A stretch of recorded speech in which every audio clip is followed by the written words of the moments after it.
Kannada cinema ನೋಡೋರ್ಗೆಲ್ಲ ನಮಸ್ಕಾರ. MD. Sundar ಅಂತ ಒಬ್ಬ ಕಥೆಗಾರನ ಹೆಸರು ಕೇಳಿದಿರಾ? ಕನ್ನಡ ಸಿನಿಮಾ ನೋಡೋರು ಕೆಲವರಾದ್ರೂ ಕೇಳಿರ್ತೀರ, ನನ್ನ ವಯಸ್ಸಿನವರು. ಎಂತೆಂತ ಪಿಕ್ಚರ್ ಕತೆ ಬರೆದವ್ರು ಗೊತ್ತೇನ್ರಿ? ಸೂರ್ಯಚಂದ್ರ ಇರೋರಿಗೆ ಇರೋಂತ ಕನ್ನಡದ ಏಕೈಕ ಸಿನಿಮಾ ಗಂಧದ ಗುಡಿ ಬರ್ದಿದ್ದವ್ರೆ. ಆಲ್ ಟೈಮ್ ಹಿಟ್ ಶಂಕರ್ ಗುರು ಬರ್ದಿದ್ದವ್ರೆ, ತಾಯಿಗೆ ತಕ್ಕ ಮಗ ಬರ್ದಿದ್ದವ್ರೆ, ಚಕ್ರವ್ಯೂಹ ಬರ್ದಿದ್ದವ್ರೆ, ಒಲವು ಗೆಲುವು ಬರ್ದಿದ್ದವ್ರೆ, ತ್ರಿಮೂರ್ತಿ ಬರ್ದಿದ್ದವ್ರೆ, ಸಿಂಗಾಪುರದ ರಾಜ ಕುಳ್ಳ ಅವರದ್ದೇ, ಆಟೋ ರಾಜ ಅವರದ್ದೇ, ಕಿಲಾಡಿ ಕಿಟ್ಟು ಅವರದ್ದೇ, ನಾರದ ವಿರಿಜಯ, ಸಹೋದರರ ಸವಾಲು, ಅವಳ ಹೆಜ್ಜೆ, ಕಳ್ಳ ಕುಳ್ಳ, ನೀನನ್ನ ಗೆಲ್ಲಲಾರೆ, ಪ್ರೀತಿ ಮಾಡು ತಮಾಷೆ ನೋಡು, ಕಾರ್ಮಿಕ ಕಳ್ಳನಲ್ಲ, ಮೂಗನ ಸೇಡು. ಎಷ್ಟು ಪಿಕ್ಚರ್ ಬೇಕ್ರಿ?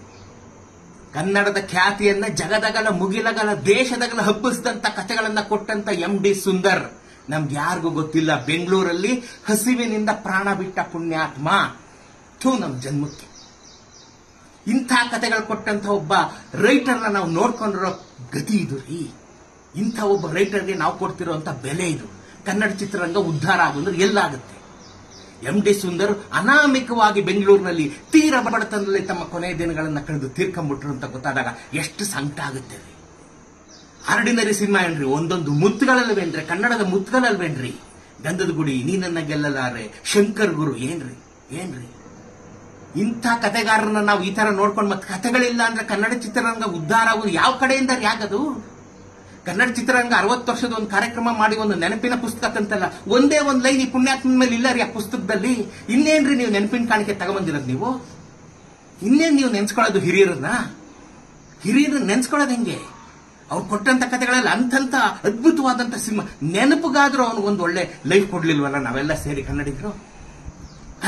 ಮತ್ತೆ ಉದ್ಧಾರ ಆಗೋಂದ್ರೆ ಇಂಥ ಕಲಾವಿದರು ಎಷ್ಟು ಸಾವಿರ ಸಂಖ್ಯೆಯಲ್ಲಿ ಕನ್ನಡ ನಾಡಿನಲ್ಲಿ ನಿಟ್ಟುಸಿರು ಬಿಡ್ತಾ ಇದ್ದಾರೋ ಅವರ ನಿಟ್ಟುಸಿರಿನ ಶಾಪ ಈ ಕನ್ನಡ ಚಿತ್ರರಂಗಕ್ಕೆ ಬಿದ್ದಿದೆ ರೀ.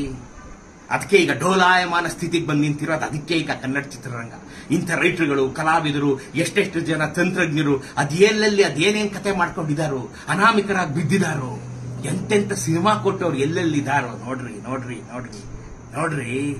ಗಂಧದ ಗುಡಿ ಕತೆ ಬರೆದವರು ಹಸುವಿನಿಂದ ಸತ್ತೋಗ್ಬಿಟ್ರು ಅಂದ್ರೆ ನಮ್ಮ ಹೊಟ್ಟೆಗೆ ಅನ್ನ ಹೆಂಗ್ರಿ ಸೇರುತ್ತೆ ಹೇಳ್ರಿ ನೀವು? ಅದೇನ್ರಿ? ಯಾಕೋ ಗೊತ್ತಿಲ್ಲ ನನ್ಗೆ ಇವತ್ತು ಈ ಎಂ.ಡಿ. ಸುಂದರ್ ನೆನಪಾಗ್ಬಿಟ್ರು. ಒಂದೇ ಒಂದು ಫೋಟೋ ಇಲ್ಲ ರೀ. ಎಷ್ಟು ದಿನದಿಂದ ಹುಡುಗ ಒಂದು ಫೋಟೋ ಇಲ್ಲ ನಿಮಗೆ ತೋರ್ಸಕ್ ನನ್ಗೆ ಎಂ.ಡಿ. ಸುಂದರ್. ಪಿಕ್ಚರ್ ಅಲ್ಲಿ ಹೆಸರು ಹೊಡಿಬೇಕಾದ್ರೆ ಎಂ.ಡಿ. ಸುಂದರ್ ಕತೆ ಅಂತ ಬರ್ದಿದ್ಬಿಟ್ರೆ ಒಂದೇ ಒಂದು ಫೋಟೋ ಇವತ್ತು ನಾನು ಆ ಅಪ್ಪನ್ ನೋಡ್ಲಿಲ್ಲ ರೀ. ಎಂತ ಅನಾಮಿಕವಾಗಿ ತೀರ್ಕೊಂಬಿಟ್ರೆ, ಎಂತ ಪ್ರತಿಭಾವಂತ. ಆಗಲ್ವೇನ್ರಿ? ಕನ್ನಡ ಚಿತ್ರ ಹಿಂಗಾಗೋಯ್ತು ಅಂತಂದ್ರೆ ನಾವು ನಡೆದು ಬಂದ ದಾರಿ ಹಿಂಗಿದೆ. ನಮಗೆ ಕೃತಜ್ಞತೆ ಅನ್ನೋದೇ ಇಲ್ಲ ಇಲ್ಲಿ. ಈಸ್ಕೊಂಡ್ವಾ ಪಿಕ್ಚರ್ ಮಾಡ್ದೋ ಹೋಯ್ತಾರ ನೀನು. 6 ಕಾಸು 3 ಕಾಸು ಕೊಟ್ರೆ ಕೊಡದೇ ಇದ್ರಿಲ್ಲ. ಮತ್ ಬಾ ಉದ್ಧಾರ ಆಗು, ಬಾ ನ್ಯಾಷನಲ್ ಲೆವೆಲ್ ಅಲ್ಲಿ ಮಿಂಚಣ, ಬಾ. ಎಲ್ಲಿಂದ ಆಗುತ್ತೆ?